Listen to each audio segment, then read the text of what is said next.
ఆ పక్కనే national gold medallist ఉద్యోగం రాలే.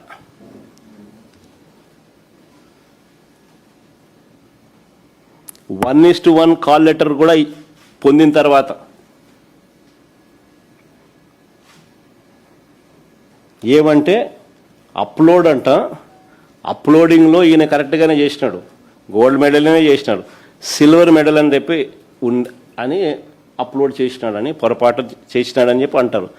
గోల్డ్ మెడల్ వచ్చినాడు సిల్వర్ మెడల్ ఎందుకు రాస్తాడయా?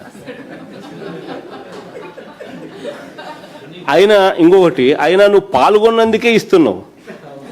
ఇక్కడ మెడల్ వచ్చిన మెడల్ అయితేనే ఓ మెడల్ అయితే వచ్చింది కదా, మెడల్ వచ్చిన నీకు ఇవ్వు. నువ్వు వాడు పాల్గొన్నందుకే ఇస్తున్నావు ఉద్యోగాలు. అది కూడా inter college, inter district, inter university. ఇదేమో నేషనల్ గోల్డ్ మెడలిస్ట్. ఏదో మెడల్ నువ్వు చెప్పినట్టు గోల్డ్ మెడల్కి అప్లోడ్ చేయాలి, సిల్వర్ మెడల్ అప్లోడ్ చేసిన అదే అనుకుందాం. యాదో మెడల్ అయితే వచ్చింది కదా. వచ్చిన దుర్గయ్య నా పక్కనే కూర్చోన్నాడు. ఎక్కడికి అన్యాయం ఇది?